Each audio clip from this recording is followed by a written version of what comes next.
Hey y'all, it's Amanda, and today we're going to be talking about perennials I'm starting from seed in the month of June. Now, this is one of the biggest ways I have grown my garden over the years. I do not have an endless budget to buy all the things that I would like to buy, especially full-grown plants. So over the years, I've really worked hard to master starting things from seed, starting plants from seed, whether it's annuals or perennials. And at this time of the year, as we're getting into summer, a lot of people are closing down the seed starting shops that they've got going. But for me, I'm really getting going so that I am prepared to plant for this fall. And really the idea of starting these perennials from seeds is that I'm not planting for this year, I'm planting for next year. So these are the perennial seeds I'm starting in June so I can plant them out in the fall and have stronger, more established plants going into next year for so much cheaper. Okay, so why start perennials now? Why start them in the month of June? Why don't I start them later on in the summer or at a different time of the year? Perennials take time to establish, and so by starting them a little early, I'm giving them more time to grow.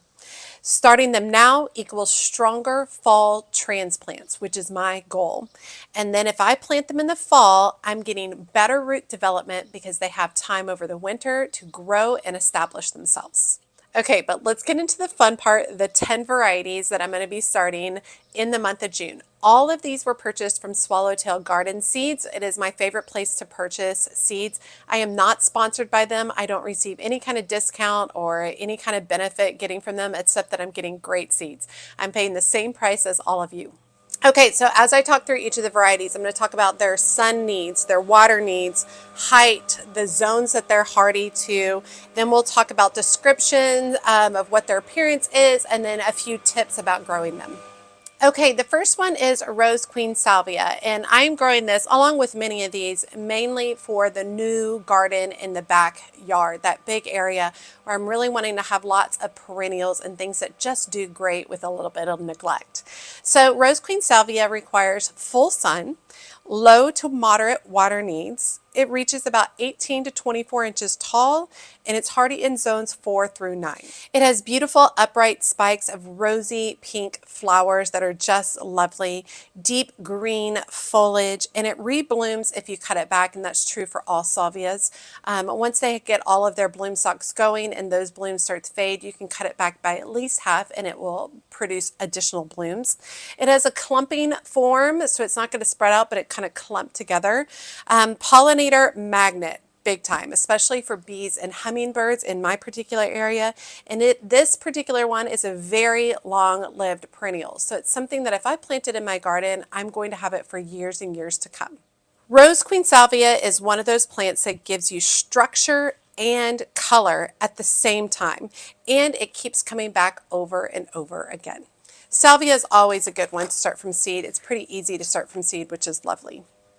All right, next on my list is Mystica Penstemon. Now, I have not grown tons and tons of penstemon in the past. However, I do have a bunch of penstemon in my front side garden, or not a bunch, 3 plants that have just done beautifully over the years, and I love it for its blooms and its contrasting foliage. So I decided to grow this one. Now, Mystica Penstemon requires full sun. It has low water needs once it's established. It grows about 2 to 3 feet tall, which just so pretty. Hardy in zones 5 through 9.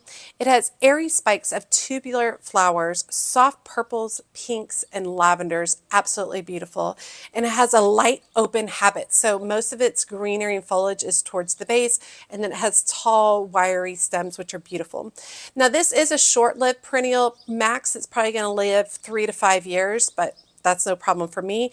But it does often reseed, and when it reseeds, I can dig up those additional plants and move them wherever I want them. This plant gives that natural cottage garden feel. It's a little wild, but in a very beautiful way.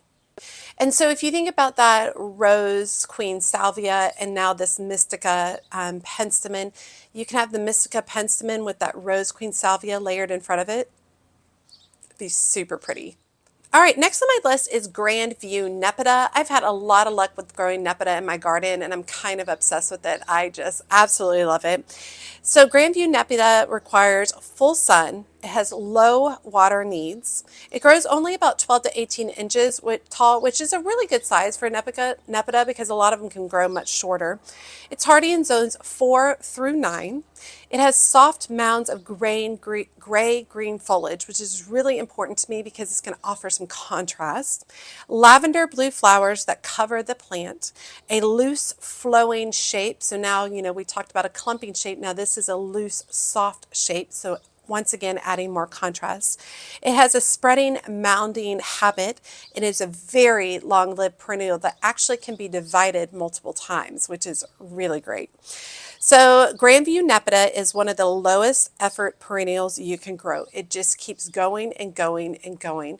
And it's also one of those perennials, once it blooms and the blooms fade, you can cut it back by half and then it will produce a new flush of blooms. I love Nepeta. I'm really looking at putting this along the edge of my new kind of miniature stone retaining wall so that it kind of just flows over the sides and softens everything. All right, next on my list is Burning Hearts Heliopsis. And this one is a little bit different from everything else, especially in its color wise. It definitely is kind of like a faux sunflower vibe for it. So it is full sun. It has moderate water needs. It grows 3 to 4 feet tall, so something that'll go towards the back of the garden. Hardy in zones 3 through 9.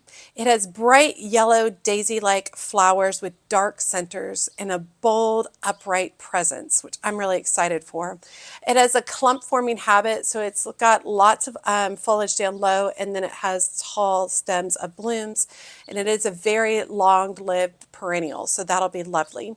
So Heliopsis is one of those strong sunny plants that anchors a garden bed. It's going to create interest in the back of the garden, and by creating that interest, it's going to set things off to stand out in front of it.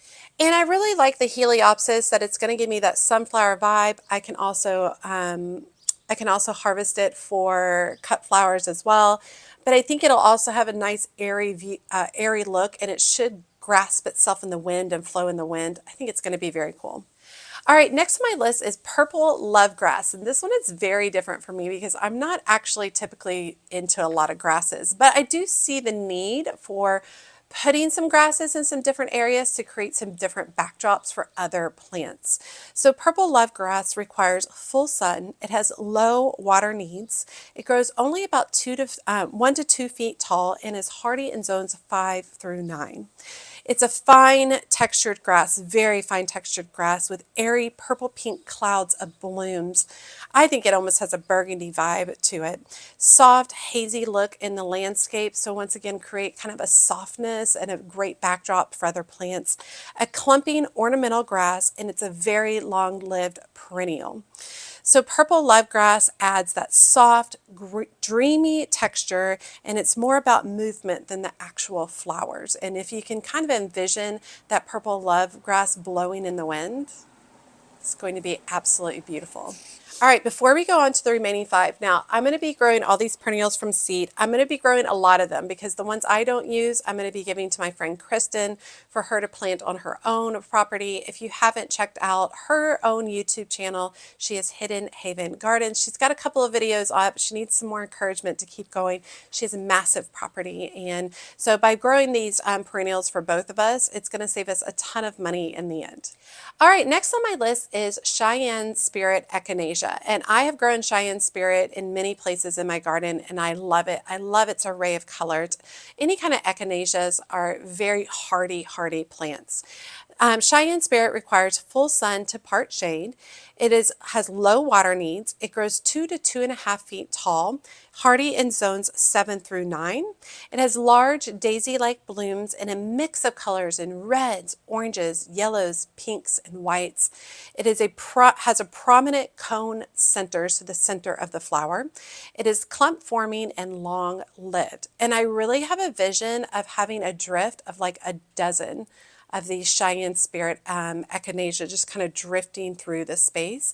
I think it would be really pretty. I've also found that I prefer to plant my Echinacea a little closer together to make a larger display as opposed to having a single plant. Cheyenne Spirit is one of the easiest coneflowers to grow from seed, and you get a surprise mix of colors that all relate beautifully to one another. And really having a lot of coneflower in my gardens is important to me because there's such a pollinator magnet and the blooms last for so incredibly long. All right, next on my list is the traditional native purple coneflower, which I love to grow. It requires full sun. It has low water needs. It grows 2 to 3 feet tall, very pretty for the back of a garden. Hardy in zones 3 through 9. It has classic purple petals, and the purples petals, they kind of change color over time as they age. It has a raised orange cone in the center of the flower, strong upright stems, a very, very long-lived perennial, and may self-seed. And when it self-seeds, you can just dig those plants up and move them somewhere else, pass them on to a friend, or just toss them if you don't want them. And for a purple coneflower, this is one of those plants that just belongs in a garden. It's timeless, it has a cottage vibe, it's strong, it needs minimal care, and it's just going to do great in the backyard. Okay, next on my list is American Dream Coreopsis, and I grew another variety of Coreopsis from seed last year, and it's incredibly prolific. So easy to start from seed, so definitely pick up some of those Coreopsis. American Dream Coreopsis requires full sun. It has low to moderate water needs. It grows 12 to 18 inches tall and is hardy in zones 5 through 9. It has soft pink daisy-like blooms with yellow centers and a fine, airy foliage, which I really love the foliage on it. It has a mounding habit and kind of really grows in a beautiful round mound habit, which is really kind of nice. Long bloom season, you can also trim it back and it will rebloom, and it may reseed, and if it does, you're able to transplant those plants somewhere else. American Dream Coreopsis adds a soft romantic feel. It's light, it's airy, it's not a bold plant, but it's a soft accent in the garden. I planted some of those in my mother-in-law's garden. They're all coming back now. I need to go over there and do some work in her garden and get her garden set up for the summer. But it's a beautiful pink tone, which I just love. All right, next on my list is a plant that's going to kind of be situated more underneath the willow and then also in my shade garden, and that is a white dwarf Columbine. And this one is part shade to full sun, so a wide variety of sun abilities. Requires moderate water and grows about 12 to 18 inches tall. Hardy in zones 3 through 9.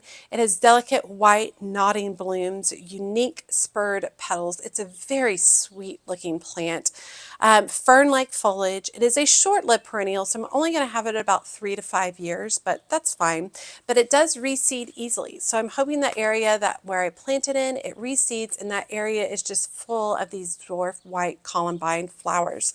It is a very delicate, soft looking bloom, and I'm really looking to utilize it a lot, like almost like a ground cover underneath my willow. This white dwarf columbine has that whimsical, almost woodland feel to it, which I really love and appreciate. It reminds me of like something like snowdrops. Okay, and then last on my list is Bolero Agastache. Now, I've not had the best track record for Agastache. I'm going to give it a try from seed in hopes that perhaps I can grow a stronger, more established plant. Agastache tends to be a little bit particular in my area. So for the Bolero Agastache, it requires full sun. It has low water needs. It grows 18 to 24 inches tall and is hardy in zones 6 through 10. It has upright spikes of vibrant blooms, aromatic foliage. If you've never smelled Agastache, it smells absolutely amazing. It is a bright pollinator-friendly color, and so pollinators just are all over it. Bees, butterflies, hummingbirds. It has clump-forming habit, and it is a long-blooming perennial. Now, Bolero Agastache is a heat-loving pollinator magnet. It's perfect for summer colors. So I'm excited to give it a try. I feel less guilty about trying it from seed because it's not costing me a lot of money. And if I do have success, I'll have a ton of seeds or a ton of plants. Now, all of these seed packets plus those 10 different varieties Plus, I ordered 7 different varieties of annuals to start for fall. So 17 different varieties of seeds to start for under $100. I think it was like $91 at Swallowtail Garden Seeds. And literally when I added it up, it's like over 500 plants. So very exciting to start all of it. And I feel very confident about starting. Perennials take a little bit more time starting from seed, a little bit more patience. They're not going to germinate very quickly. So I'm not going to start them all at once. I'm going to spread them out by a week or so as I'm starting them so that I can monitor better and easier. And then I will be posting all of those along lines. So I wanted to share this in case you all want to order any of these and start them along with me this June. And one thing to notice about all of these perennial seeds I just talked about is most of these are hardy in zones 4 through 9, which makes them able to handle a range of conditions and makes them good long-term plants. And a range of conditions is super important for my area because we can get some wacky weather here in Texas, zone 8. We can get 60 days of 100-degree weather. We can get 2 full weeks of solid ice where temperatures are close to 0. So having a wide range of hardiness for these plants is going to make it easier for them to make it in my particular zone with that wacky weather that we'll see over the seasons. All right, you all, I hope you guys have enjoyed this, seeing all these beautiful plants that I'll be starting from seed. I'm super excited. This is the way that I have established my garden over the years. Starting from seed has allowed me to have a beautiful, lush, gorgeous garden on the cheap.